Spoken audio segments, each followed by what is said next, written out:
about to pull into Jim and Kath's. It's almost 8 o'clock in the morning in Wodonga. I woke up, I think, every hour on the hour last night, just worried about sleeping in past my alarm and all of the questions going around in my mind. It wasn't just the alarm. Now I'm here on the other side of the country. I'm feeling the weight and pressure of a meeting that's been months in the making. I've come from southwest WA, 3,500 odd kilometres to Wodonga in Victoria to meet Chantel's parents in person for the first time. Jim and Kath's house is a regular 90s suburban home on a tree-lined street, about 10 minutes from the centre of Wodonga. Morning! They greet me warmly and we head inside to set up. Oh, you look lovely today.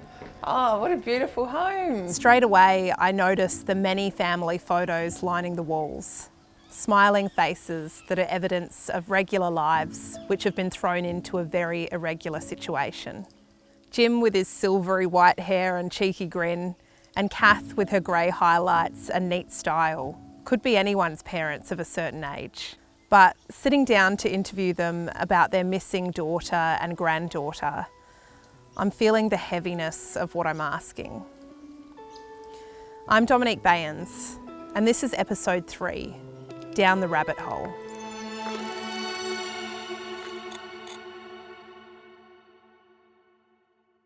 After we've checked everyone's warm enough, comfy enough, I start trying to get a sense of who Jim and Kath's little girl Chantel was before she became a news headline.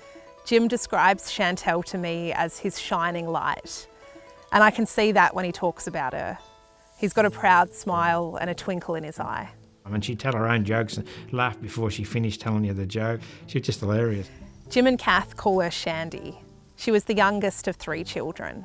Come home with these sort of jokes, and one was, pass the honey, honey, pass the sugar, sugar, and pass the tea bags, bag. She'd go, she'd stretch it right out. McDougall family life was full of adventure, and Chantel was a water baby from the beginning. As they're remembering Chantel's earlier life, Jim and Kath are laughing. One of them will start telling a story and the other one will join in to finish it. Always was doing little plays at home with her sister from a very young age. The family would be ushered into the upstairs lounge room where they would be seated, ready for the big performance. I kept telling her one day, I'm going to be there when you're on the red carpet. But of course that hasn't happened. Talking to Jim and Kath, I see Chantel as a vivacious, playful young woman who didn't cause her parents much grief. But I also know that siblings sometimes get a very different view of each other. So when I'm back home in WA, I arrange a video hookup with her sister, Colleen Cook. Colleen was 4 years older than Chantel, and I get the impression they were very different kinds of people. Chantel was a bit of a Miss Popular, so she had a lot of friends, and she was a little bit kind of Punky Brewster, just wanted to be fashionable and in with the crowd. To be honest, I didn't really know who Punky Brewster was. I had to look it up. Punky Brewster was the hero of an 80s American sitcom, very trendy apparently, in her denim jacket covered in badges and patches. It's easy to read into this take of Chantel, that her desire to be in with the crowd left her vulnerable down the track, when the crowds she was getting involved in weren't just high school cliques. But then Colleen tells me other things that paint Chantel totally differently. She used to come home quite a lot and telling us how she used to get kicked out of class. It's like, stop talking or you're going to have to go out and sit in the hallways. She would choose to go outside instead of being in class because she's like, I'm not going to stop talking, I'll go out. She was very out there, very, flamboyant. This version of Chantel that Colleen paints, it seems louder and more rebellious than the picture I had in my mind. Reading through old newspaper articles where just about every headline screams cult, I imagine Chantel must have been pretty impressionable, Not the strong-willed, I'll go out of class rather than stop talking, carefree girl. I'm curious if Jim and Kath saw any hints of what was to come, if she ever showed any interest in spirituality or religion. Yeah, she never really, in any way, thought about things like that. She's too busy having fun, I think. Everything I've been hearing seems, if anything, overwhelmingly normal teenager stuff. Oh, no, she was always chatting. She couldn't help but talk. But that was all about to change. Chantel was just out of school, 17 and a half, when she told her folks she was off to the city. Pack up and go to Melbourne, just as simple as that. And the plan, as she'd dreamed for years, was to try and make her name on the stage, from those living room performances to a big stage under lights. Chantel never had any dreams of travelling the world or anything. She was just wanting to be an actress. So they went round to the Melbourne unis, but then Chantel didn't get a place in the course she was hoping for. But then she, some reason or other, it all changed. She seemed to have forgot about it, but she never mentioned acting sort of again. I think she would have been disappointed, so she was looking for something else. As you might expect of an almost 18-year-old who's just left home for the first time, Jim and Kath weren't privy to the finer details of Chantel's life in the city. But they weren't overly worried. They'd already seen 2 children move out into the world, and Chantel had family in Melbourne. She went to live with her granddad, and every week or so she'd drop in to her Auntie Pauline's, in her 40s, working, raising a family and living the Melbourne life.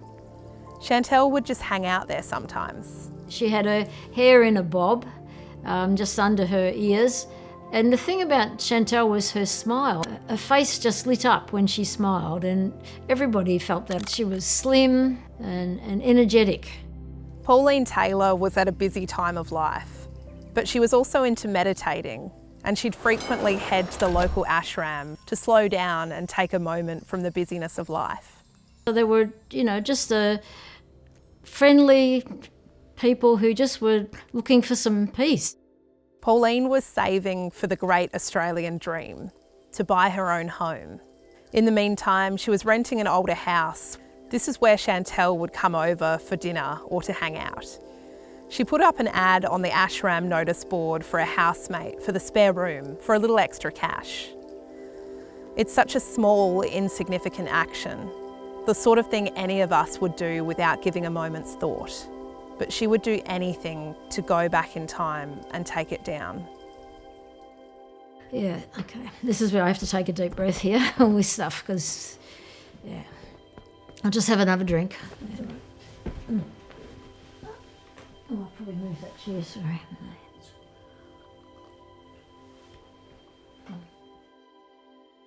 So I put a notice up about having a spare room, and Simon Cookerman replied to the advertisement. So that was fine. He was a clean-cut young man. He paid the bills, and he was a personable young guy, and I thought, oh, he seems okay. Just to be clear, this isn't Simon Cadwell, the guy you've been hearing about so far. Different Simon. Simon Cookerman moved in, and everything was fine for a while. They each lived their own life. He seemed quiet, a little reserved perhaps, but a nice young man. Then things started changing. He left his job. He said, oh no, it wasn't really him. That wasn't really what he wanted to do with his life. And then little bits and pieces came out. I discovered that he had been married already and was separated from his wife. Cookerman was still heading to the ashram where they'd first connected. But it seemed like he was starting to get into something else that was very different to Pauline.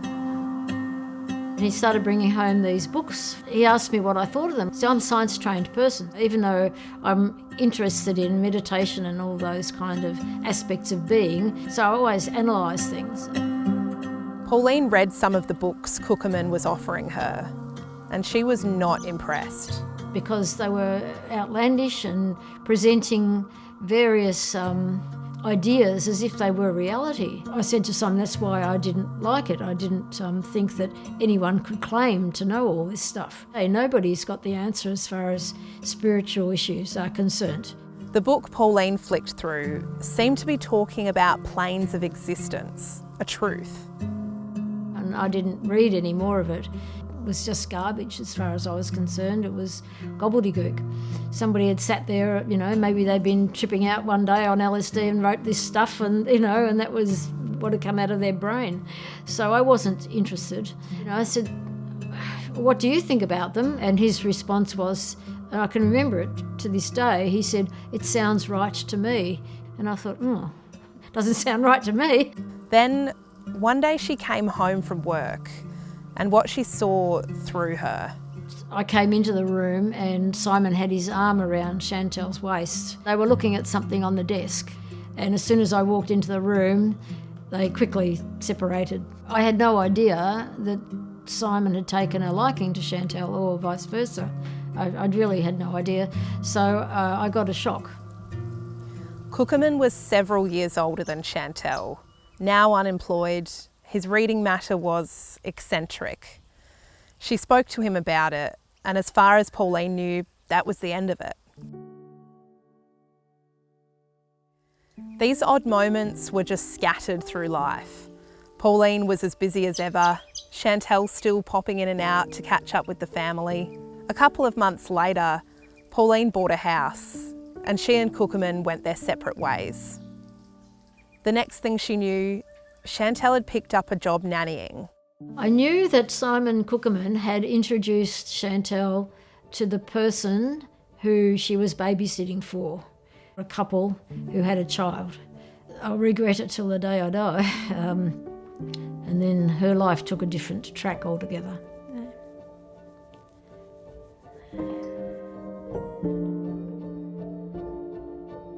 Simon Cookerman had kept seeing Chantel, and through him she had met Simon Cadwill.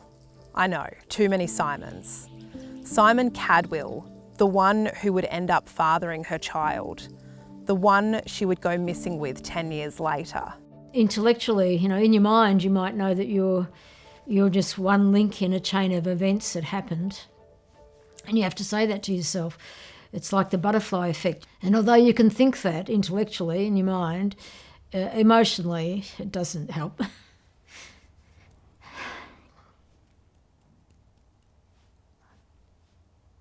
It distresses me because I feel like although I was linking a chain of events, I was a pretty pivotal sort of link. But I just know that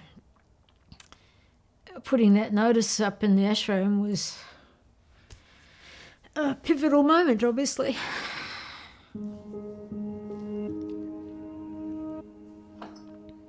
It would be nice to go back and not put that sign up. So, but can't do that. Yeah, it's the only way I can deal with it is to say to myself, I can't change the past. I was one event in a series of events, and that Shandy made her own choices, and she had to live by them, as we all do. Thank you, Pauline. Did you drink of water or anything? Yeah, what?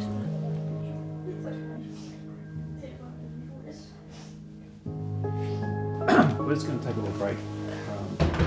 Yeah, of course. What Pauline didn't know at the time was that this new Simon, Simon Cadwill, that Cookerman had connected Chantel to, was the author of those strange books he'd been reading.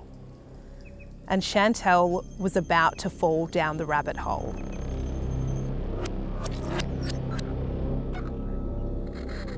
By 1998, Chantel had packed up her things and had taken up that live-in nannying job for Simon Cadwill and his partner, a woman called Deborah Fleischer, looking after their baby son, Daniel. This was around the time when Donna, Chantel's school friend with the bubblegum pink hair, had that run-in with Chantel on Burke Street that would haunt her in the years to come. And Donna wasn't the only one to clock changes in Chantel. she became a bit more secretive. Chantel had only been in Melbourne a few months when Jim and Kath started to notice this difference in their bubbly youngest child. Just she was a lot quieter. You ask her a few questions, you wouldn't get much of an answer at all. She mentioned in a vague way to Kath that she was exploring some spiritual ideas, but nothing concrete or even remarkable. Yes, she used to meditate. I can't imagine her meditating myself because she was such a chatter and a talker.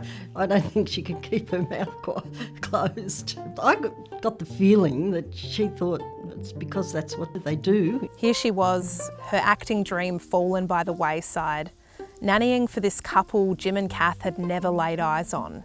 And then she started telling us a little bit about his beliefs and things, and that really worried us. Kath and Jim decided they need to meet him. So they drive the 3.5 hours to where Chantel's living in Melbourne.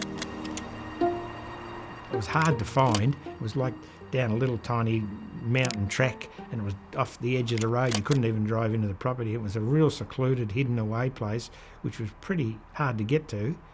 And so it sort of, what are they doing right up in here? You know, it was sort of a strange place. Jim and Kath pull up. They're not sure what to expect when they meet Simon and Deborah, but they did at least expect them to be there. And they didn't want to front us, you know. Instead, Chantel comes outside to meet them on her own, and they're not there long. But it's been long enough to make their worries bite harder. In person, the change is even more pronounced. It was a bit of a shock to me that the way she spoke, and she was just a different person, really, you know, already, you know. She wasn't the same bubbly person that we remembered so much. She seemed reserved. You know, what's going on? I didn't know where to turn to find out anything, so I got the phone book and I looked up and I found the counsellor.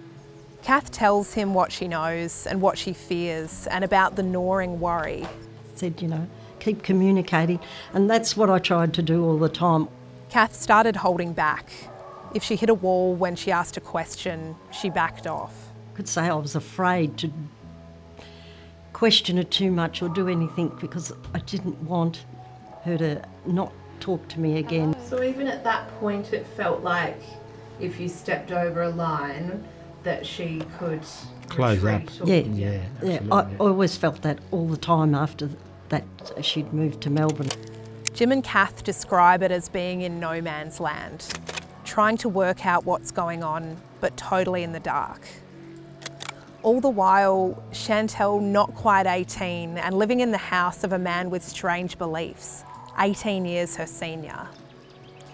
Unsure what to do, Kath and Jim kept their worries to themselves and focused on keeping lines of communication open. As we've been talking, I felt Jim and Kath getting tense. Kath occasionally has a nervous laugh, and Jim gets this faraway look in his eye. Hearing about all these people Chantel was connecting with, the new things she was trying on for size, Donna's words come back to me.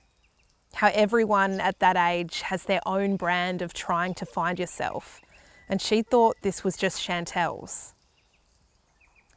It's easy with hindsight to read into all of these red flags, the secrecy, the changes in her personality, but it's hard to tell where the line is between normal exploration and something more problematic. God knows I did my fair share of stupid stuff when I was younger. But then, in late 1998, Jim was at home when he got a call from Chantel. She'd packed her bags and was off, like so many other young people, idealistic and looking for adventure. Just on her own, never even had a phone, had nothing, just her and a case, and away she went. She was going to save the world. Before she headed off, she came home for a final McDougall Christmas. A big do where, as Jim puts it, everyone would eat too much, drink too much, and play cricket. She bounced around for the next year, first to Central Australia, then Perth, then the UK. It was a relief for Jim and Kath. They thought Chantel had left behind that strange nannying situation. What they didn't know was she was actually being drawn further in by Simon. By late 1999, Chantel was back in the country after returning from the UK. She was in Perth, on the other side of the country to her folks. And a call came that made Jim realise that perhaps Chantel hadn't made the clean break they'd hoped from Simon Cadwell. She was 19 and wanted her dad's advice. She was trying to get Simon back in the country. He'd been in the UK alongside Chantel. Jim and Kath had no idea. There was talk that Chantel had to falsify documents to get him back into the country. Yep, I did a double take here too. Falsify documents, as in forgery? Why would Simon need to lie? And why was Chantel the one helping him? She was apparently just the nanny. Well, ex-nanny as far as Jim and Kath knew. Jim wasn't sure what exactly Chantel was being asked to do, but he knew something wasn't right if she was being asked to commit fraud to get this man back into Australia. She said, I don't know if I should do this. I said, well, I can't tell you to do it. He shouldn't really do it. But anyway, she must have done it because he got back into the country. I don't know whether Chantel did forge paperwork to get Simon Cadwell back into Australia, but I can confirm that she did help him with his visa, and he did get back into the country.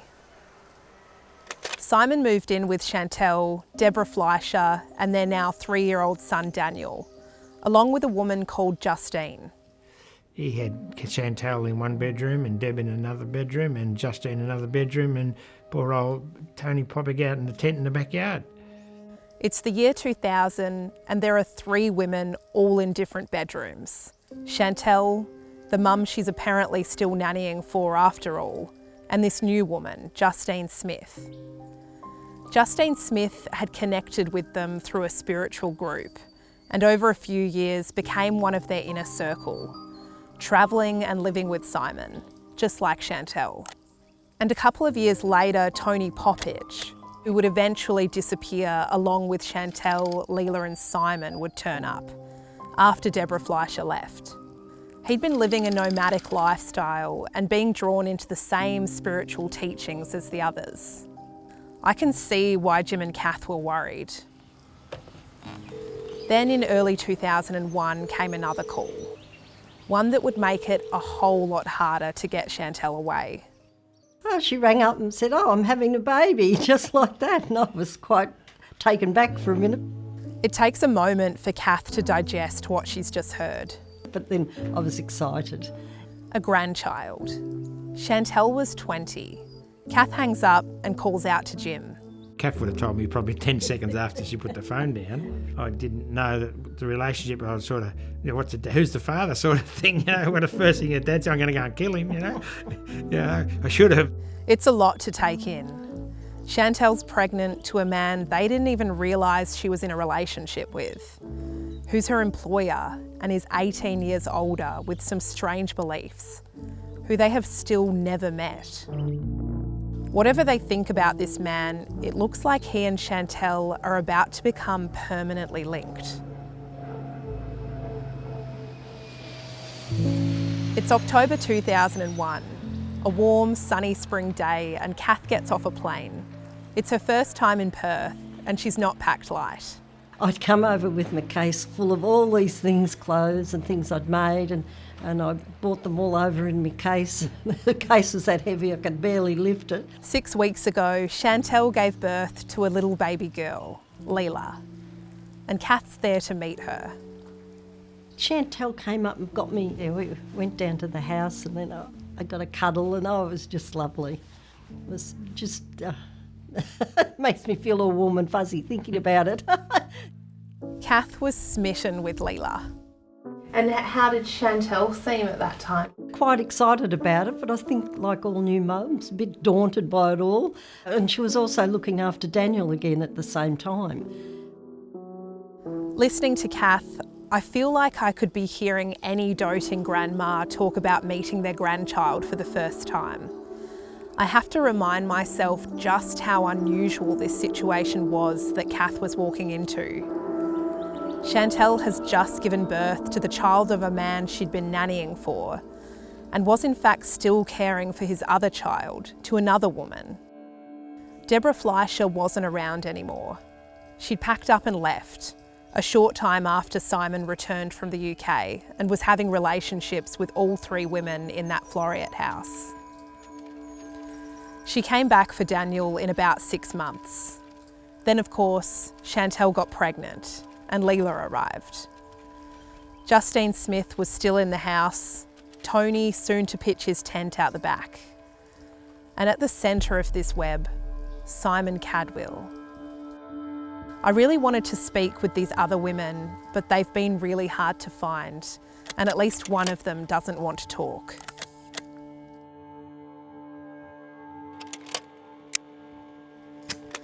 Arriving in the Floriette house in Perth, it wasn't just Kath's first time meeting Leela. It was also the first time she'd laid eyes on Simon. What do you remember of that first meeting with him? Oh boy, he's weird. That's all I could think. Because he asked me what planet I was from, and you can, there's a better life there on the astro plane and all this sort of stuff. And I was just really taken back because I thought, what are you talking about? Other than these bizarre grillings, Simon didn't have much to do with Kath. Just a hey, how's it going as they passed in the kitchen. Leela didn't capture much of his attention either. He didn't seem to come in and pick her up or anything like that. He'd just come in and sort of look at the baby and go, hello, sort of thing to the baby and go off again. My heart breaks a little bit for Chantel here. A young first-time mum looking after Simon's other child at the same time, and Simon apparently disinterested in any of it. It fits with what Diane told me though, how Chantel was told she could have Leela, but he wouldn't be helping. It would be all on her. It's pretty brutal. There's this other thing as well. I know I've spent a lot of time wondering about it, and Jim and Kath couldn't really make sense of it either. Just Leela McDougall, that was it. Never took Simon's name on, just stayed with Chantel's name. So there's no name, no father's name on the birth certificate. So Why was that? that's his way he was of being secretive, I guess, 10 days later, Kath said goodbye and headed back to Victoria. They'd talk regularly on the phone, and Kath would send over parcels filled with her homemade clothes. He must have been one of the best dressed kids in the area. After 4 years, Leela had provided a link again to their daughter. It felt like there was a little more light through the door to Chantel's life. Like maybe things might settle into some sort of normal. After she had Leela, she was talking to us more and telling us a few more things. I felt like it was a bit more like a normal relationship and family type situation, but yeah, little did we know, it sort of wasn't. Because just as Kath had reconnected with Chantel, she was about to be whisked even further away. After speaking to Jim and Kath, I feel like I understand more how Chantel came to be tied up with Simon. I keep thinking of that analogy of tree roots that over years become so intertwined that it's almost impossible to pull them apart. While I'm there, Kath shows me the boxes of photos of Chantel she stored away. And as we sift through them, there's this one of a brunette woman at a pub holding a baby. Sitting next to her wearing a party hat is Leela McDougall. It's got a caption scribbled on the back with a name, Tracy. It's weeks later I managed to find who this Tracy is. And what she tells me makes me second guess this whole picture I've been building of what happened.